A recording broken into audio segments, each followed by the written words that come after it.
So, kapasalamat kita sa aton nga activity for tonight. Una sa tanan sa aton buhat nga pinalangga nga Mayor.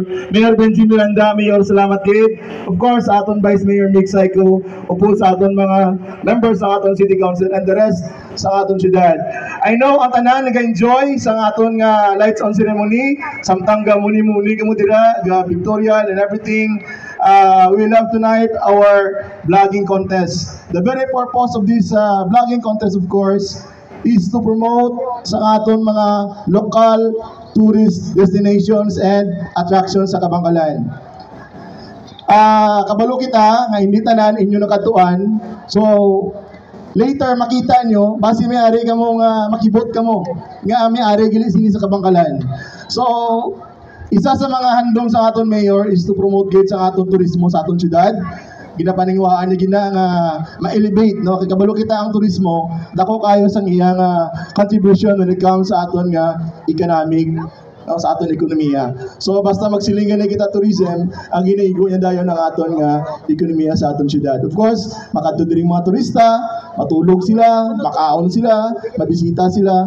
So sa karon ang common nga tourism approach is low value, high impact tourism. Ito say ang turista magastos sa sang dako while kita ga-invest kita sa mga gagmay low investment lang ang mga classes ng investment. So dako ang iyang mabulig sa aton nga syudad when it comes to our tourism. So amo gining purpose naton sang March we conduct a tourism recovery jumpstart. So nagbulig sa aton ari si Dr. Rafael Duel Usod. Sir Rafi, salamat. Of course, nagkadto diri si BP Sara sa March. And later, no, ma-enjoy naton ang isa ka tourist rest area nga pagatukod sa aton nga demonstration farm. Yara kita dira nga tourist rest area wherein ang aton turista coming from the different LGUs and Negros all over the Philippines, even no, aton mga foreign tourists ma-enjoy nila ang aton nga facility kag ma-enjoy nila ang paglagaw-lagaw diri sa aton sa Kabangkalan. That's why nakita nyo gina mag-start ang aton nga tourism promotional video and ini nga mga vlog sa aton mga vloggers coming from different LGUs and Negros. Kin-open naton ini hindi lang sa Kabangkalanon but to all vloggers interested all over Negros Island. No? So may mga taga Bacolod diri, may mga taga Inigaran, taga Binalbagan, palakpakan naton sila. E maski hindi sila taga Kabangkalan, no, nagkatugid sila and they invest their time just to promote kung ano si Kabangkalan when it comes to tourism, destination, and attraction. Hindi lang, by the way, hindi lang attraction, hindi lang destination, but at the same time, ina-promote pa nila ang food. No? Anong mga pagkaon na unique sa Kabangkalan? No? We are famous of papisik. And damo diri sa Kabangkalan mga nami ng mga restaurants to be fair. No?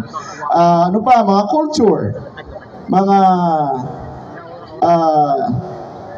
swimming area, mga swimming pool, no? Dumudamo kita diri sa Kabangkalan, wala kita kabalo. And gusto nato nina i-promote and bugalon kita ng mga Kabangkalanon nga we have this kind of facility. Hambal sa mga galagaw diri, sir, ang inyo nga tourism very intact na gid ang inyo facility, no? Kulang na lang kita sa promotion. That's why ginahimotan to help promote sa aton nga mga local tourist destination. So hope you will enjoy tonight. Makita ninyo ang mga nagkalilain nga vlog. And sa aton mga vloggers, pwede kayo makatindog. Please stand, vloggers, especially yung mga nag-participate. So palakpakan na natin sila. Let's give them a big round of applause. Thank you, gid sa inyo. Anyway, later, isa-isa ka mo magsaka dire. So isa-isa ka mo. You will have your time, no? Ipakilala ka mo later. So may suspense kami. So after this, we will present to you the next vlog of our participants for the vlogging contest. Again, good evening and thank you good sa inyo pag-support. Thank you very much, Engineer Roddy, ang among tourism officer designate nga walang pahinga.